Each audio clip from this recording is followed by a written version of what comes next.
रात को 8:30 बजे तक शॉर्ट लिस्ट में, फाइनल शॉर्ट लिस्ट में नाम आ चुका था कि भाई यू आर सिलेक्टेड। तो हेलो जी, कैसे हो सारे, दिस इज लव बब्बर। और इस वीडियो में बात करने वाले हैं मेरे डी शो के इंटरव्यू एक्सपीरियंस के बारे में।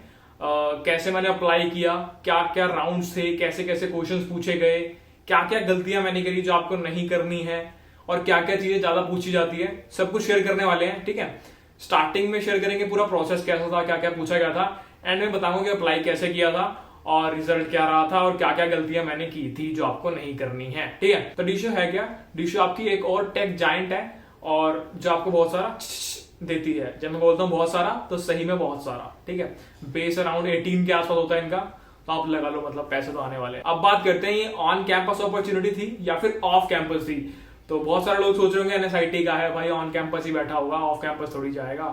तो ये था सीन कि एनएसआईटी में डीशो होती है, सबसे पहली कंपनी होती है जो आती है, और उनका परसेंटेज जो क्राइटेरिया होता है बहुत ज्यादा होता है, तो उसमें फिट नहीं हुआ था मैं। तो मैंने ऑफ कैंपस अप्लाई किया था डीशो के अंदर, और ये मेरे लिए ऑफ कैंपस अपॉर्चुनिटी थी। ठीक है, अब प्रोसेस के ऊपर आते हैं कि प्रोसेस क्या था। तो टोटल 4 राउंड्स में डिवाइडेड है यार। पहला आपका ऑनलाइन टेस्ट, सेकंड आपका कोड पेयर राउंड या फिर टेलीफोनिक राउंड भी कह सकते हो, और थर्ड एंड फोर्थ आपका face to face interview. Okay, तो फर्स्ट राउंड यानी ऑनलाइन टेस्ट के बारे में बात करते हैं। ऑनलाइन टेस्ट में थे 3 क्वेश्चंस, कोई एमसीक्यू नहीं, कोई एप्टीट्यूड नहीं, सिर्फ 3 कोडिंग क्वेश्चंस। तो first question, find the number of distinct characters और elements in every window of size की। ठीक है, तो मतलब क्वेश्चन ऐसा स्ट्रेट फॉरवर्ड नहीं देंगे आपको, वहां पर पूरी कहानी बनी होती है कि रामू आया था, रामू के पास 10 चॉकलेट थी, 10 चॉकलेट लेके ये किया वो किया वो किया। अगर आपने क्वेश्चन किए हुए हैं पहले से तो आपको पता है कि यार ये इस वाले क्वेश्चन की बात कर रहा है, ये उसकी बात कर रहा है। ठीक है, तो मैं आपको कहानी तो मुझे भी याद नहीं होगी ना कि रामू ने उस टाइम क्या किया होगा, तो आपको मेन क्वेश्चन बताता हूं और साथ में उसका लिंक मैं डिस्क्रिप्शन में अटैच कर दूंगा। राइट, सेकंड क्वेश्चन कुछ इस टाइप का था। अगर आप में से किसी ने कस्टम कंपेरेटर लिखे हो सॉर्टिंग के लिए, जिसमें बेसिकली 2 पैरामीटर के बेस पे सॉर्टिंग होती है। मान लो आपके पास कोई लिस्ट है जिसके एक एलिमेंट के अंदर नेम है, ठीक है, स्ट्रिंग, और सेकंड एलिमेंट में मार्क्स हैं। तो अगर मैं आपको बोलूं कि सॉर्टिंग करो पहले बेसिस पे नेम के, यानी कि पहले ए वाले आएंगे, फिर बी वाले आएंगे, फिर सी वाले आएंगे, कुछ इस टाइप का, और बाद में मार्क्स के बेसिस पे। ठीक है, अब इसमें कंडीशन क्या होगी कि अगर किसी का नेम सेम हो गया, रामू रामू सेम नेम हो गया, तो उस केस में मुझे मार्क्स के बेसिस पे सॉर्टिंग करनी है। समझ रहे हो? दोबारा समझते हैं। एक लिस्ट है जिसमें एक एलिमेंट के अंदर 2 चीजें हैं, यानी कि आपकी स्ट्रिंग जो कि आपका नेम है, सेकंड आपके मार्क्स जो कि इंटीजर है। मुझे क्या करना है, इस लिस्ट को सॉर्ट करना है अल्फाबेटिकली, और अगर कोई 2 स्ट्रिंग सेम आ जाती है तो उस केस में मुझे डिसेंडिंग ऑर्डर ऑफ मार्क्स में सॉर्ट करना है। तो अगर आप ये चीज इंप्लीमेंट कर सकते हो तो आप वो क्वेश्चन भी कर लेते। 2 क्वेश्चन हो गए। थर्ड क्वेश्चन, बाइनरी सर्च का ऑप्टिमाइजेशन प्रॉब्लम। तो अगर आपने painters partition, book allocation, aggressive cows, ये सारी प्रॉब्लम्स पहले से प्रैक्टिस की हुई है तो आप वो थर्ड प्रॉब्लम भी कर लेते। ठीक है, अब मेरे लिए एग्जैक्ट स्टोरी याद करना तो बहुत मुश्किल हो जाएगा ना कि वहां पे क्या लिखा था, तो आपको इसलिए मेन सिर्फ सीधा कॉन्सेप्चुअल क्वेश्चन बता रहा हूं कि अगर आप ये कर लोगे तो वो कर लोगे, ये कर लोगे तो वो कर लोगे। ठीक है, तो बात करते हैं सेकंड क्वेश्चन था इसमें सॉर्टिंग वाला। उसमें ये सीन था यार कि उसके आधे टेस्ट कैसे गलत थे, तो बड़ी बड़ी कंपनीज भी गलती करती है यार। ठीक है, अब मुझे कैसे पता आधे टेस्ट कैसे गलत हैं, क्योंकि जितने बंदे हम शॉर्टलिस्ट होकर फेस टू फेस इंटरव्यू देने गए थे उन सबसे मैंने पूछ लिया, किसी के भी उसमें से आधे से ज्यादा टेस्ट केस पास हुए नहीं थे। तो और वो सारे अच्छे अच्छे बच्चे थे भाई। अब बताता हूँ कौन कौन थे, सब बताता हूँ। ठीक है, तो ये हमारा ऑनलाइन टेस्ट वाला पार्ट डन हो गया, क्योंकि ये राउंड घर पे ही हुआ था, एक लिंक मुझे आया था। तो ऐसा हो सकता है कि किसी बंदे ने चीटिंग करके दिया हो। तो सेकंड राउंड हुआ code pair round. Code pair round में क्या होता है, जैसे अपन वीडियो चैट करते हैं तो सेम वैसे वीडियो चैट वाला प्रोसेस था। आपको एक लिंक सेंड करते हैं, वो एक टेक्स्ट एडिटर का लिंक होता है। ठीक है, वहां पर वो क्वेश्चन डालते हैं कि यार ये वाला क्वेश्चन है, आप यहाँ पे इसको इंप्लीमेंट कर दो या फिर इसकी एल्गो लिख दो या अप्रोच बता दो। वो डिपेंड करता है इंटरव्यू पे कि इसको कोड चाहिए या फिर इसको एल्गो चाहिए। ठीक है, तो वहां पर भी कुछ क्वेश्चंस मुझसे पूछे गए कोड पेयर राउंड के अंदर। अब वो वाले क्वेश्चंस क्या थे वो 1 बाय 1 डिस्कस कर लेते हैं। तो कोड पेयर राउंड का पहला क्वेश्चन था यार प्रोडक्ट एरे पजल, जिसमें आपका एक एरे होता है, उसमें बहुत सारे एलिमेंट्स होते हैं। हर एलिमेंट के लिए आपको एक प्रोडक्ट प्रिंट करना होता है, जिसमें सिर्फ उस एलिमेंट को छोड़ के बाकी सबका प्रोडक्ट निकालना होता है। नहीं समझ आया, लिंक अटैच करूंगा, या फिर ये क्वेश्चन आ रहा है इसकी बात कर रहा हूं। तो इस केस में क्या करना होता है आपको कोड पेयर राउंड के अंदर, जब तक आपको क्वेश्चन कंप्लीट समझ में नहीं आ रहा है, जब तक आप 2-3 टेस्ट के इंटरव्यू से सॉल्व करवा के नहीं समझ रहे हो, तब तक कुछ फायदा नहीं है। तो जितना ज्यादा क्वेश्चन को क्लियर करोगे उतना ज्यादा आपको फायदा होने वाला है, उतनी जल्दी आप सोल्यूशन निकाल पाओगे। डरना मत यार कि इसने एक बार क्वेश्चन बता दिया तो मैं दोबारा नहीं पूछूंगा। उससे पूछो, जब तक समझ नहीं आ रहा पूछो, बोल दो भाई क्लियर नहीं है मुझे। इससे मतलब ऐसा नहीं है कि वो बोलेगा इसको समझ तो आता नहीं, इसको निकाल देता हूं, नहीं, पूरा समझाएगा। आपका होना, सिलेक्ट होना ना होना डिपेंड करता है आपके सोल्यूशन के ऊपर। ठीक है, तो पहला क्वेश्चन प्रोडक्ट एरे पजल, आपको क्वेश्चन बताया जाएगा पूरा, वहां पे टेस्ट केस लिखा होगा, तब भी नहीं समझ आया एक और टेस्ट केस लेके समझाया जाएगा। उसके बाद आपसे बोलेंगे कि यार अप्रोच बता दो या फिर कोड लिख दो। ठीक है, तो मेरे केस में सिर्फ इस वाले क्वेश्चन का मैंने कोड लिखा था, बाकी जो 2 क्वेश्चन आगे बताने वाला हूँ उसकी अप्रोच पूछी थी बस, मतलब कोड नहीं पूछा था। ठीक है, अब इस क्वेश्चन के बाद आते हैं सेकंड क्वेश्चन पे, जो कि है केडेंस एल्गोरिथम के ऊपर बेस्ड। ठीक है, तो केडेंस एल्गोरिथम तो भाई बिल्कुल जिसने नहीं करी उसने कोडिंग ही नहीं करी। ठीक है, तो केडेन तो सबको आनी चाहिए यार, बहुत ही इंपॉर्टेंट एल्गोरिथम होती है। तो क्वेश्चन सिंपल नॉर्मल सा क्वेश्चन था, साफ पता लगा था कि केडेन एल्गोरिथम पूछना चाह रही है मुझसे, मतलब किसी मैडम ने लिया था हमारा इंटरव्यू, तो वो मैंने बता दिया उनको, नॉर्मल सा था। अप्रोच पूछी उन्होंने, क्या करोगे, मैंने बताया ऐसे करेंगे ऐसे करेंगे ऐसे करेंगे, वो रिलेशन लिख के दिखा दिया, तो कह रहे हाँ ठीक है समझ गए। तो थर्ड क्वेश्चन है हमारा, check if a graph is a tree और नॉट। तो बहुत ही सिंपल क्वेश्चन है, कुछ कंडीशंस होती है, वो कंडीशन आपको बतानी है कि हाँ ये कंडीशन फुलफिल करेगा तो है, ये करेगा तो है, नहीं तो नहीं है। ठीक है, तो बहुत ही सिंपल क्वेश्चन था, अगर करा हुआ हो तो ये भी बताया, अप्रोच बताई, कंडीशन बताई और डन। तो ये हमारा कोड पर राउंड भी डन हो गया। अब तक सारे क्वेश्चन बताए हुए हैं, सारे आंसर दिए हुए हैं, तो गारंटेड है कि अगले राउंड में जाएंगे, मतलब ये सोचा था उस टाइम मैंने, हो जाएगा। तो भी बताते हैं आगे क्या हुआ। अब यहाँ पे जो पहला क्वेश्चन था प्रोडक्ट एरे पजल वाला, उसमें एक चीज थी कि वो नॉर्मली नहीं करना था। आप सोच रहे हो कि सारे क्या मैं सारे मल्टीप्लाई करा दूंगा एक नंबर में शोर करा के, हर नंबर से उसको डिवाइड कराता जाऊंगा, इस क्वेश्चन की बात कर रहा हूँ। इसमें कंडीशन थी विदाउट यूजिंग डिवीजन ऑपरेटर। ठीक है, तो सोल्यूशन वैसे पड़ा हुआ नेट के ऊपर, मैं दिखा दूंगा आपको, पर ऐसी थोड़ा क्लैरिफाई कर रहा। अब यहाँ पर हमारे फर्स्ट राउंड जो ऑनलाइन टेस्ट था और सेकंड राउंड जो कोड पर राउंड था वो डन हो चुका है। अब आगे चलते हैं। अब इंतजार था बहुत बड़ा कि यार होगा नहीं होगा, तो थोड़े दिनों बाद एक कॉल लेटर टाइप आता है या फिर एक मेल आता है, इसमें बोला जाता है कि आप सिलेक्ट हो चुके हो, आपको ओबरॉय होटल आना है, वहां पे आपके आगे के राउंड्स होंगे। तो सिलेक्ट होने की खुशी तो थी, साथ में ये भी खुशी थी कि यार 5 स्टार 7 स्टार होटल में जाऊंगा तो कुछ मजा ही आएगा, है ना, तो वो भी खुशी थी। तो मतलब मजे थे। तो जब मैं वहां पहुंचा तो सोचा यार कि बहुत सारे बच्चे आए होंगे, पता नहीं कौन कौन से कॉलेजेस होंगे, IITian वगैरह भी आए होंगे, तो चलो देखते हैं कौन है। तो वहां पर टोटल 12 बच्चे आए हुए थे, जिसमें 2 बच्चे जो थे वो करंटली किसी कंपनी में काम कर रहे थे, ओयो और किसी और में। बाकी 10 बच्चे जो थे वो सेम सारे के सारे NSIT से, सेम मेरे बैच के ही, मैं IT का था, 2-3 IC के थे और बाकी सारे COE के बच्चे थे। तो मेरे को लगा ही नहीं कि ऑफ कैंपस आया हूं मैं, क्योंकि मैं ऑन कैंपस होता तब भी NSIT के बच्चे होते, ऑफ कैंपस आया हूं तब भी सारे NSIT के बच्चे बैठे हुए हैं। तो मैंने कहा यार वो ये तो ऑन कैंपस वाला हिसाब ही हो गया ना। तो इसके बाद राउंड शुरू हुए बहुत लंबा चलेगा दिन, ये इतनी जल्दी खत्म नहीं होगा। तो जब तक मेरी बारी आई तब तक 8 बज चुके थे शाम के, जब मेरा पहला राउंड हुआ। अब पहले राउंड में क्या क्या क्वेश्चन पूछे उस पर आते हैं। ठीक है, थोड़ा फॉर्मल। तो हम सारे बच्चे वहां बैठे हुए थे और डिस्कस कर रहे थे कि यार ये वाला क्वेश्चन बहुत इंपॉर्टेंट है, ये पूछ सकते हैं। उसमें से एक था यार कि इंस्टाग्राम का ना सिस्टम डिजाइन पे क्वेश्चन बहुत पूछते हैं कि इंस्टाग्राम बता दो कैसे काम करता है, क्या कैसे कंपोनेंट तोड़ोगे उसके बना के दिखाओ पूरा ना। और सेकंड के मोबाइल न्यूमेरिक कीपैड वाला क्वेश्चन बहुत पूछते हैं। तो पहले तो मुझे लगा यार ऐसे सेम क्वेश्चन थोड़ी पूछ लेंगे अब, तो फिर भी मैं क्या चलो यार कोई बात नहीं, देख लेता हूँ एक बार। तो मैंने फोन में एक बार देख लिया और मैं इंटरव्यू देने गया। मेरा पहला क्वेश्चन पूछा उसने मोबाइल न्यूमेरिक कीपैड वाला क्वेश्चन, ये वाला, इसकी छोटी सी वेरिएशन थी पर क्वेश्चन यही था। तो जिसने ये वाला क्वेश्चन किया हुआ है उसके लिए वो क्वेश्चन करना बहुत आसान था। तो मैं खुश, मैंने कहा ये तो मैं 5 मिनट पहले पढ़ के आया हूँ, तो मतलब किस्मत की बात है। तो वाला क्वेश्चन बता दिया, है ना। अब सेकंड क्वेश्चन मुझसे पूछा नियरेस्ट पैलिंड्रोम का। ठीक है, एग्जांपल के लिए अगर मेरे पास एक नंबर है 12 और मुझे बोला जाए कि इसका नियरेस्ट पैलिंड्रोम क्या है, तो लेफ्ट साइड में यानी नीचे की तरफ आए तो पैलिंड्रोम 11 आएगा और ऊपर की तरफ जाए तो पैलिंड्रोम 22 आएगा। तो 11 और 12 में डिफरेंस 1, 12 और 22 में डिफरेंस 10, तो नियरेस्ट क्या हुआ 11। इसकी अप्रोच होती है, तो वो मुझे पता थी पहले से ही, तो मैंने ये वाला क्वेश्चन भी कर लिया। अब थर्ड क्वेश्चन, ध्यान से सुनना इस चीज को।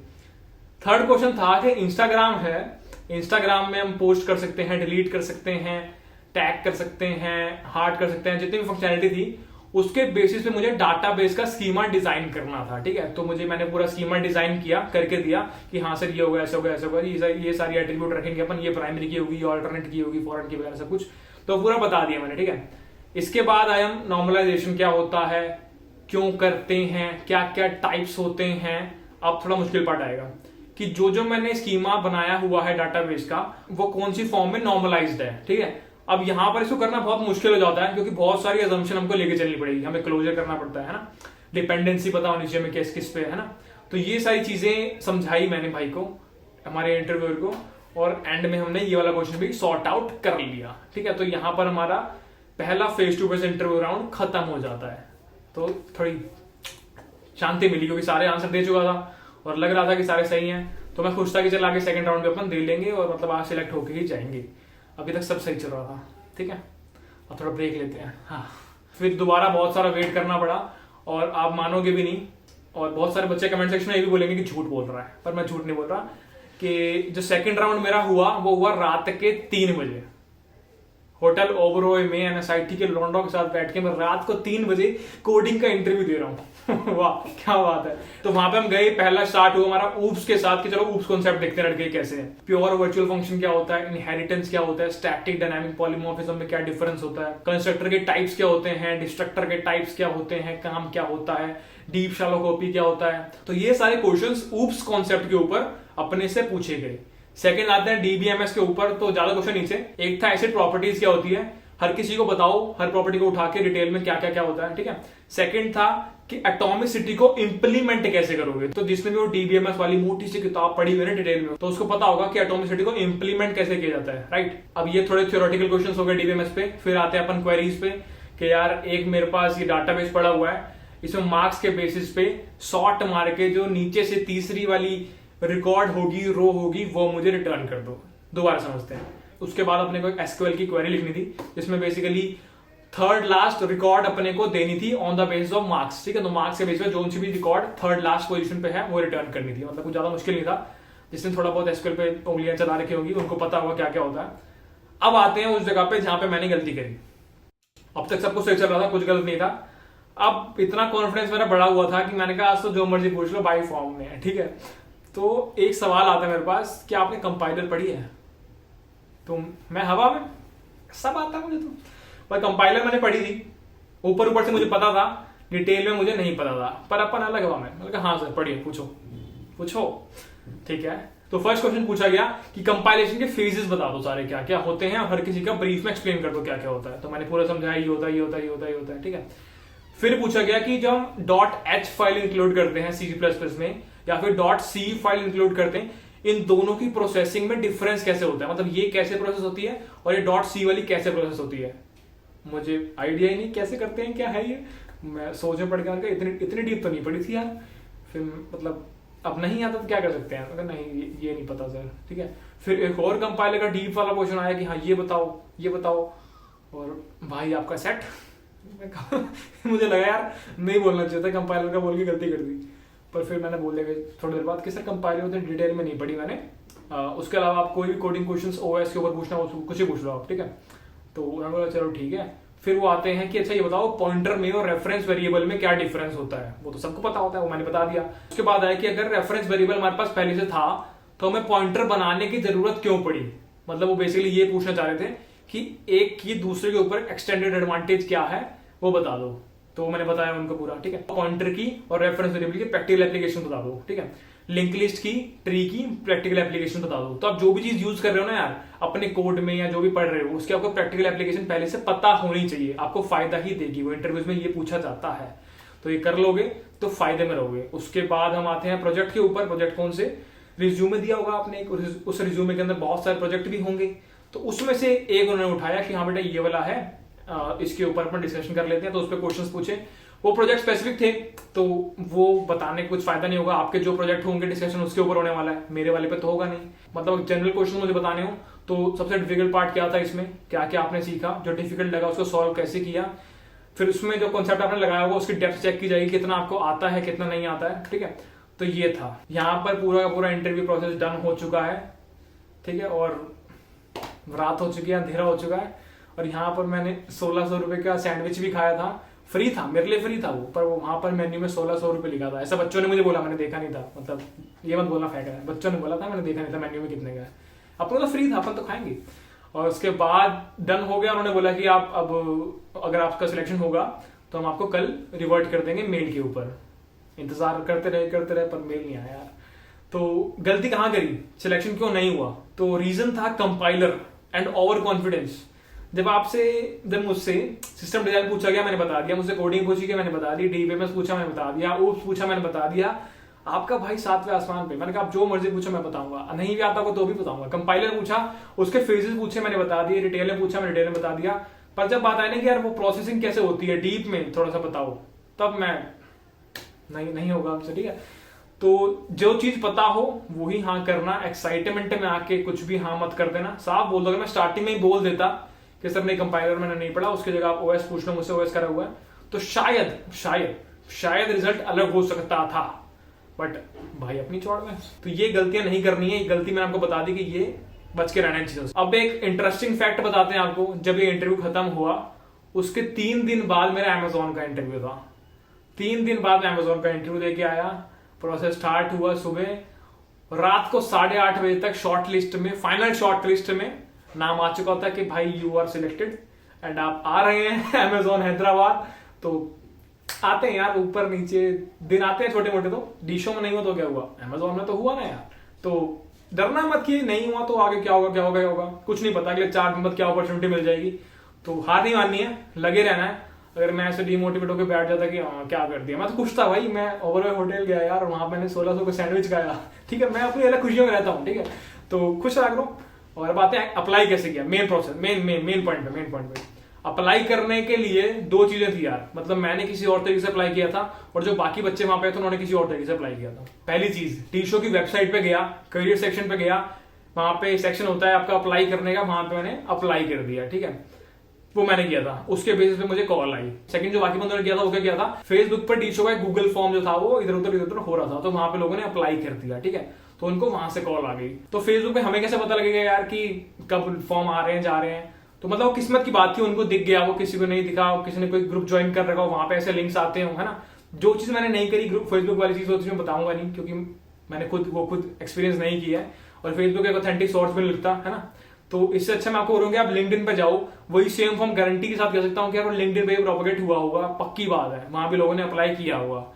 तो लिंक्डइन पे ज्यादा ऑथेंटिसिटी है और वहां पे आप ज्यादा लोगों को रीच भी कर सकते हो। तो बाकी जितने भी और तरीके हैं यार कैसे कैसे अप्लाई करना होता है ऑफ कैंपस के लिए, वो इस वीडियो में बता चुका हूं। तो किसी को अगर सीखना हो कि कैसे अप्लाई करना है तो यहाँ पे जाके आप देख सकते हो, ठीक है। ये पूरी जर्नी थी यार, ऐसे राउंड्स हुए, ये क्वेश्चंस पूछे, एंड में नहीं हुआ क्योंकि कंपाइलर में हमने चौड़ा दिखा दी जो नहीं दिखानी थी। और मजे आए, जाओ घूम के आओ ओवरऑल, ठीक है। तो ऑफ कैंपस के अलग अलग फायदे होते हैं, सिलेक्शन तो है ही है और भी बहुत फायदे हैं। तो ये थी हमारी एक इंटरव्यू एक्सपीरियंस कम एक इंटरेस्टिंग स्टोरी। अच्छी लगी हो तो कमेंट सेक्शन में बता देना और मिलेंगे नेक्स्ट वीडियो में। तब तक के लिए